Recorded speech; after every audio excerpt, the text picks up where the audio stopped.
जी संगत जी, आज एक आंटी का सत्संग सुना रही हूँ। ये आंटी है ईशा दीवान आंटी, जो कि इनका लिखा हुआ सत्संग है।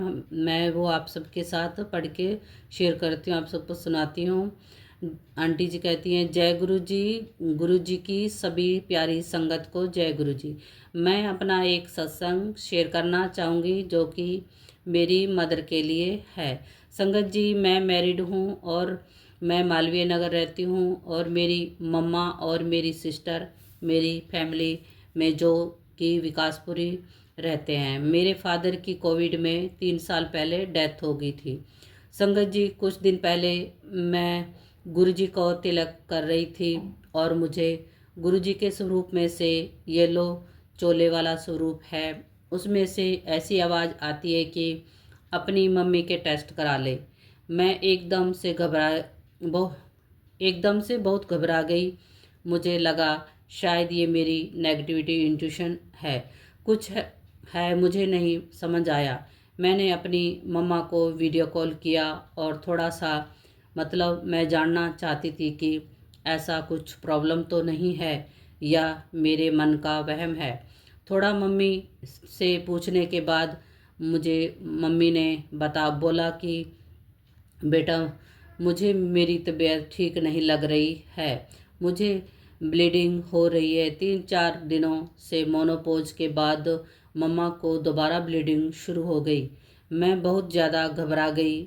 संगत जी, मैं फटाफट मम्मी के घर पहुंची।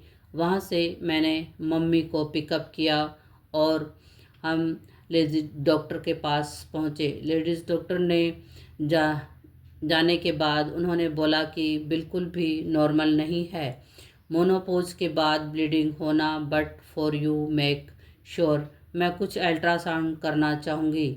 अल्ट्रासाउंड के बाद उन्होंने बोला कि एक बायोप्सी टेस्ट होगा। बायोप्सी सीट वर्ड सुनते ही हमें बहुत घबराहट होने लग गई, बट विद गुरुजी ब्लेसिंग, उनका साथ था। हर जगह तो हमने बायोप्सी करवाई, मम्मा की बायोप्सी करवाई। मम्मी बहुत ही बोल्ड बायोप्सी कराने गई, जितना डर लग रहा था, लेकिन मम्मी ने बायोप्सी बड़े आराम से कराई। 3 से 4 मिनट में मम्मी की बायोप्सी हो गई और डॉक्टर ने बाहर आके बोला कि इसकी रिपोर्ट 3 से 4 दिन में आएगी। एंड उन्होंने कहा, आपकी मदर वेरी स्ट्रॉन्ग, बहुत स्ट्रॉन्ग है। उन्होंने बड़ी इजली बायोप्सी करा ली।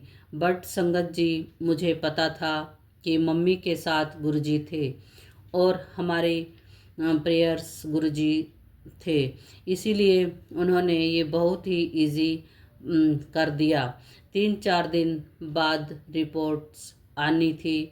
मम्मा की 25 दिसंबर का डेट था, जो कि हम रिपोर्ट लेने गए। बिल्कुल जो हम सोच भी नहीं सकते थे।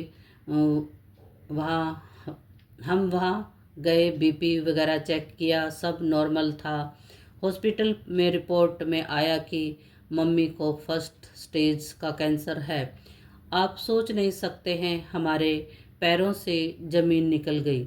जो हम सोच भी नहीं सकते थे वो बीमारी उस बायोप्सी रिपोर्ट में निकल के आई।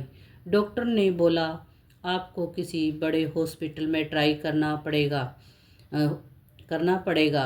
हो चुका जो जितना जल्दी हो सके, जितनी जल्दी इसका ट्रीटमेंट हो जाएगा, बच जाएंगे और सेव हो जाएगी ये चीज़। बस उस दिन से संगत जी, मैं आपको बता नहीं सकती कि हमने हाथ हर जगह हाथ पैर मारे, इतना हमने करा कि हम कैसे बड़े हॉस्पिटल में जाएं, क्या करें। बट गुरुजी का ही सहारा था। मैं आपको कह रही हूँ, वो दिन था और आगे के सारे दिन मैं सिर्फ गुरुजी को अरदास करती थी। गुरुजी, मुझे सिर्फ आप पे ट्रस्ट है। मैं और मेरी छोटी बहन है।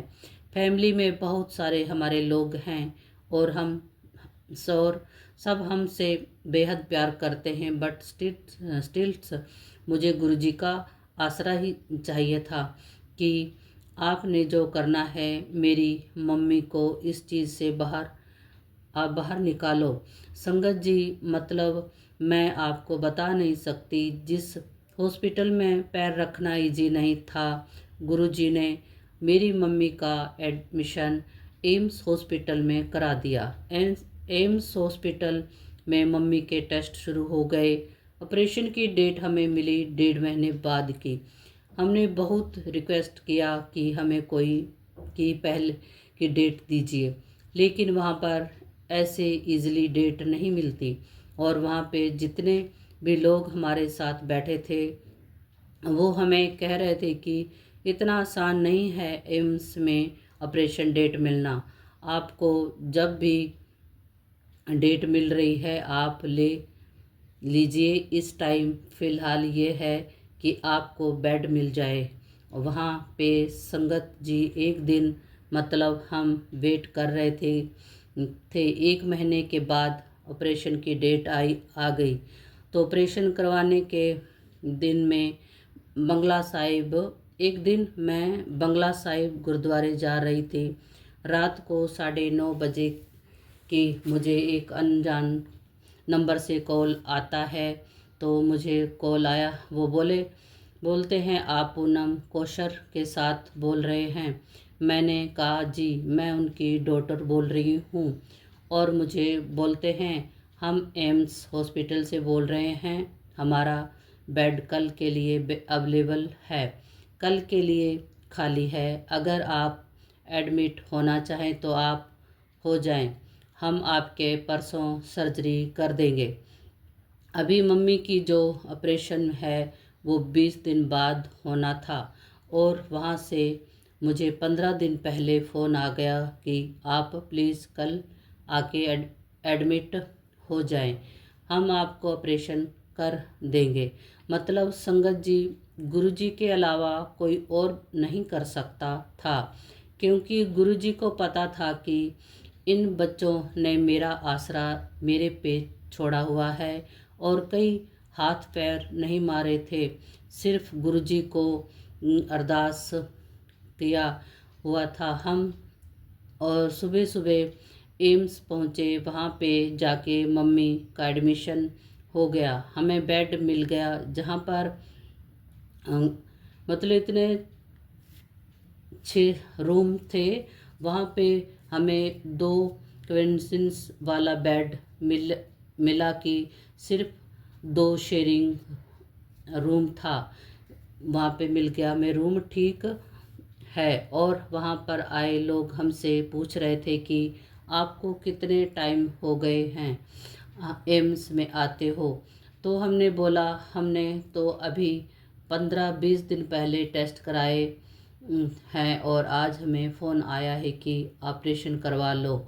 तो जो हमारे साथ लोग थे ना, वो बोलते कि आप जिस भी भगवान को मानते हैं ना, उनका अपना आप उनको शुक्रिया अदा करो, क्योंकि एम्स में हमें 1 साल हो गया है और हमें 1 साल बाद ऑपरेशन की डेट मिल रही है। आपको 15 दिन में ऑपरेशन की डेट कैसे मिल सकती है? बट वो सिर्फ मेरे गुरुजी थे जिन्होंने हमें ऑपरेशन की डेट दिलवाई। संगत जी, मम्मी का ऑपरेशन थिएटर में मैं लिए गया तो एक दिन बाद सारे टेस्ट परफॉर्म्स होने के बाद मम्मी का ऑपरेशन चला। मैं 6 घंटे में मेरी मम्मी का ऑपरेशन चला। मैं, मेरी सिस्टर, मेरे और रिलेटिव्स हम बाहर बैठ के सिर्फ मम्मी के लिए पाठ कर रहे थे। तो दुख भंजनी साहब का पाठ जो कि मैंने सुना था।